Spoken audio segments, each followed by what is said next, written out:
Coron, sanctuary to tribal and Christian communities who mingle, seeking survival in a crowded world.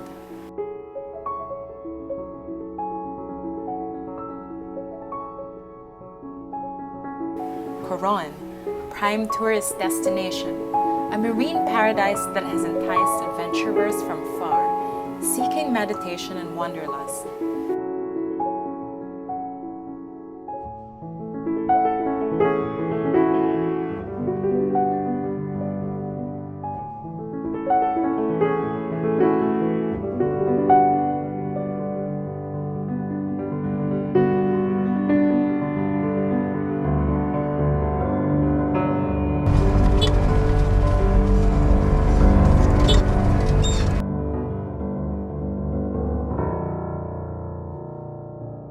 First, we'd like to welcome you to the province of Palawan and, of course, the beautiful municipality of Coron.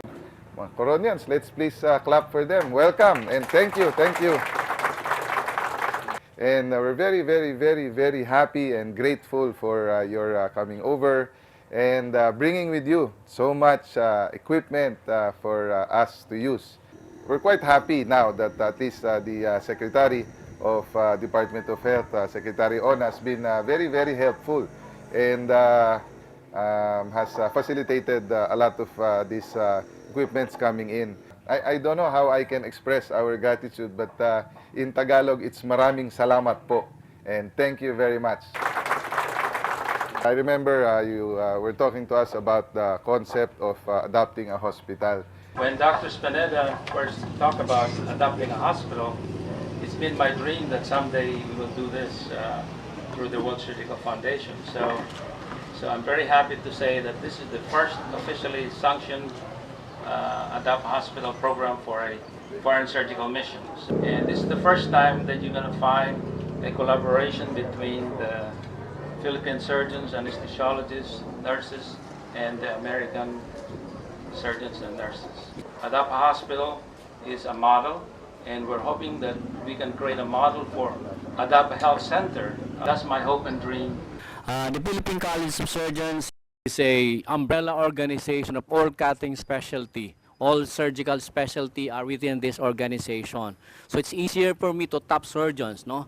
Because of this, we have a memorandum of agreement with the local government, the Department of Health, the Philippine College of Surgeons, and the NGO is the World Surgical Foundation. So here on, if we have this kind of hospital and this is already in place, we will be coming here on a regular basis.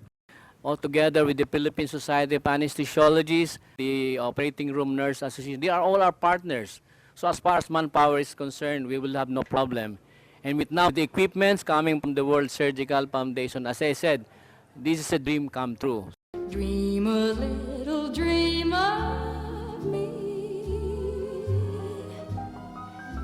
Say nighty-night and kiss me.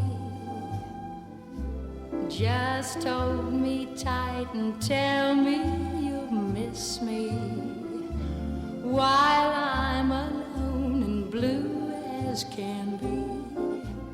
Dream a little dream of me. Yung magpapopera na yun hanggang mamayang hapon.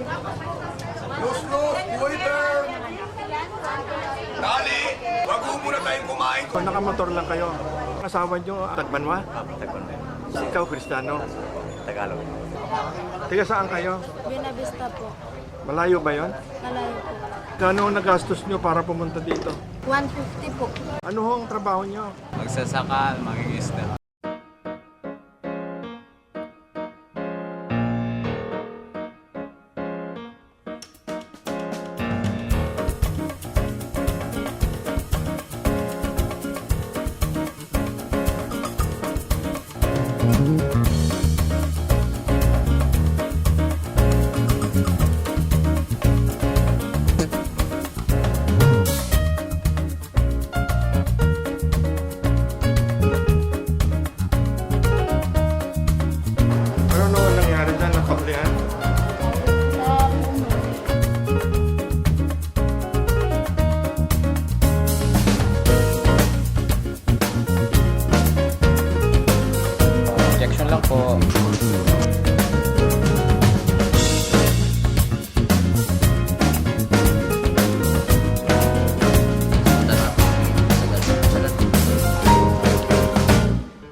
Boboradyo po ba yan? Ang radyo, walang video.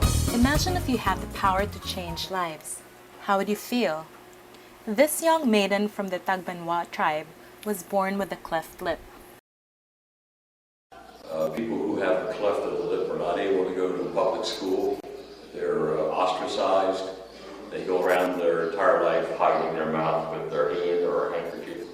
And within 20 minutes, it's possible to surgically repair these clefts. So it's a sudden change of lifestyle. Exactly. And that's what gives us the desire to keep doing what we do. Her mother, seeing how pretty she is, breaks into tears, embracing Dr. Leber. Biglang gumanta ho yung pamangkin niya. Maganda na yan. Ano pa po? 16 years old pa po, Dok? Ano pa po? Baka biglang ligawan ng lahat ng tao ngayon. How can an entire lifetime be decided in 20 minutes?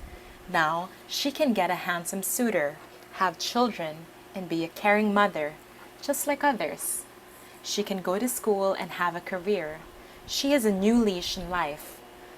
It is amazing how needles, suture, anesthesia, and love can bring extreme joy to both the healer and the healed. We can't even appreciate how much of a change this is unless we were to live with these people.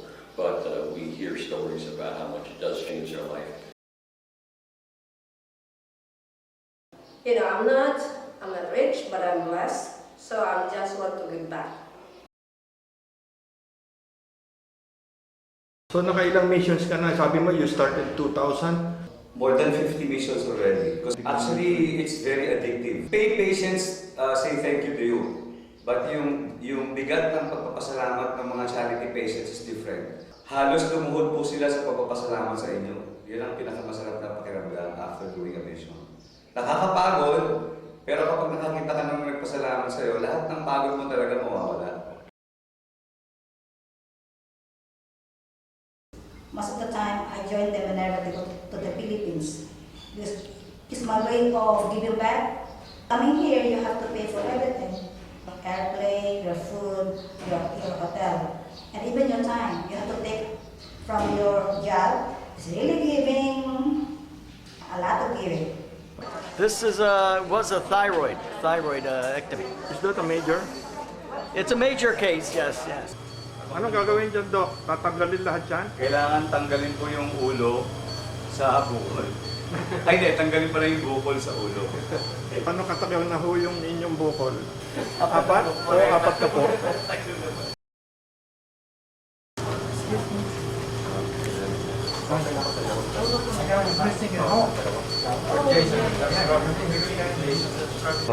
Anywhere. Kristiyano ka o Tagbanwa? Cristiano po. You're marking. Marking where we're going to make our incision. Okay, this corner is going to go over to here. This part is going to go over to here. 20 minutes, that's all.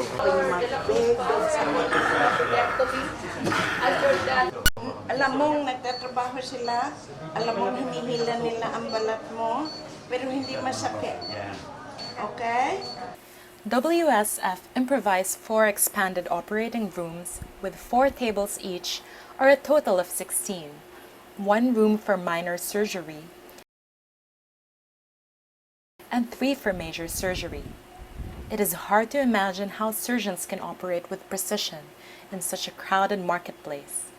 It was organized pandemonium.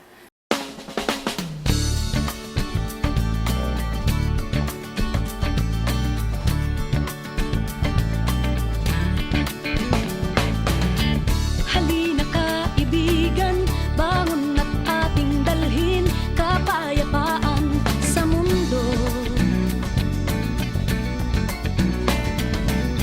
Kilos na kapatid, bigyan na ng puwang kapayapaan sa puso. Pag-ibig sa sarili, dalhin sa kapwa mo. Pagmamahal sa bayan, dalhin mo sa sanlibutan.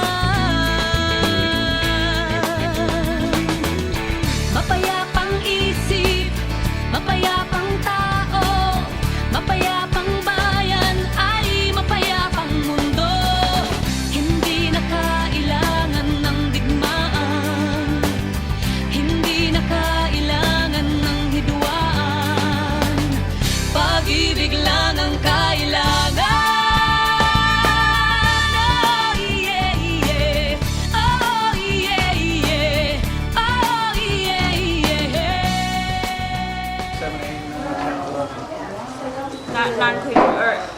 your camera?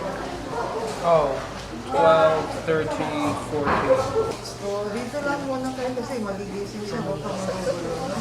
Itong kailangan maumpisa natin ng mga liquids na ito. Tapos hanggang ngayon, Pero siya hindi pwedeng talian. Ha? Ikaw na lang tatalian natin. Ha? Ikaw pwede. Hindi seryoso kasi. Madaling gawin yan eh. Pero mahirap po. Magsisisi ka. In the States, put a needle in it, and if it's not cancer, maybe just give them some medicine, some thyroid medicine, that make them stop the stimulation to grow. But you leave it, you don't touch But we it. don't have that here, or she may not be able to get the medicine. And plus, they cannot biopsy it for cancer. Okay. So we'll just take it out.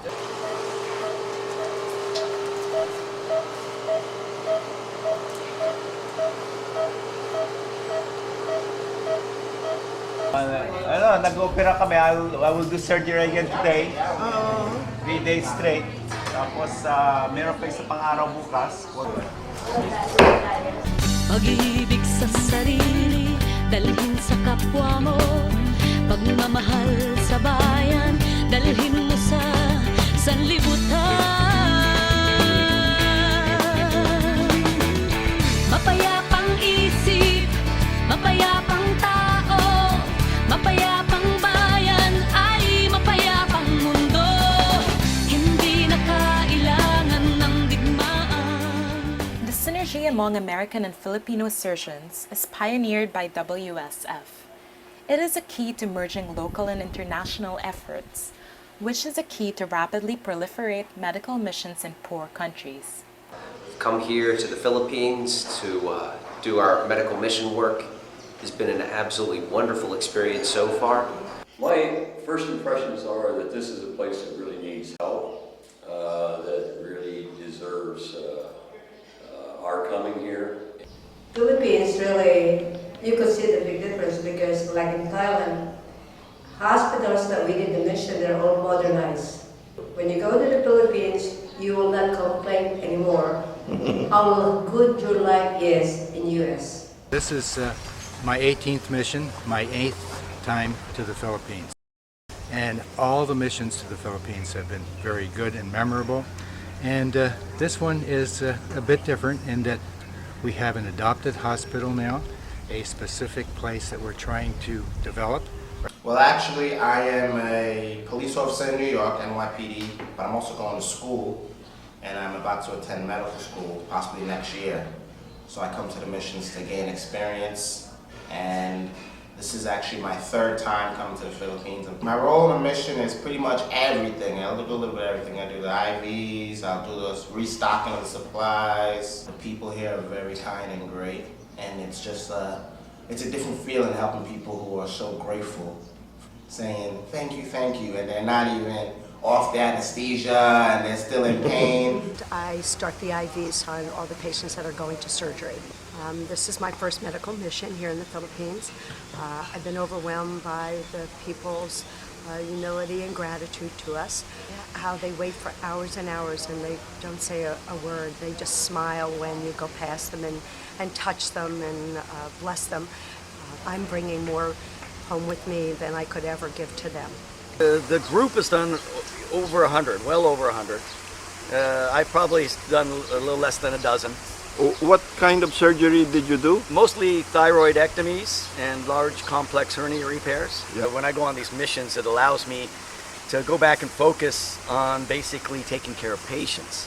And when you're in private practice every day, you kind of lose sometimes that focus because there are so many other things involved. Here in Coron, as well as in other ones in the Philippines, we've been to many countries, but these missions are very they're my favorite because they're the best organized, and we have a lot of support from the Filipino government and the local doctors and the organizations here. I've been doing this mission work for several years now, different parts of the Philippines. Been to Romblon, been to Puerto Princesa, Palawan. And my husband has been, Dr. Prudencio has also been with the group for such a long time, including my daughter. So this year, I finally decided to make it like a family affair, that we would all join the mission together. I've been a nurse for about 3 years now. This is my 4th mission. I think it's a little more remarkable to hear the stories of everyone. They're coming in from different islands. They're making a little bit more of a journey. So I think that makes what we do very satisfying. And I want to be a role model for new doctors to join missions like this na kailangan ibalik mo sa tao eh. Yung knowledge na gain mo, yung skills na gain mo, they will not forget you and God will not forget you. Really, I joined the mission because I need to give back. What makes doctors and medical people lose precious time and income to help people for free? They in fact give themselves, not just their medical skills. In truth, medical missions are an act of love. I see trees of green, red roses too. I see them bloom for me and you. And I think to myself, what a wonderful world.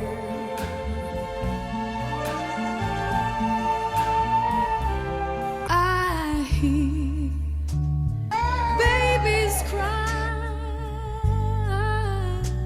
watch them grow. What kind of operation? Bilateral tubal ligation. Much more than I'll ever know, and I think to myself, oh, what a wonderful world. The colors of the rainbow, so pretty in the sky, are also on the faces of people going by. I see friends shaking hands, saying, how do you do? They're really saying, I love you. I see trees of green and red roses too. I watch them bloom for me and you, and I think to myself,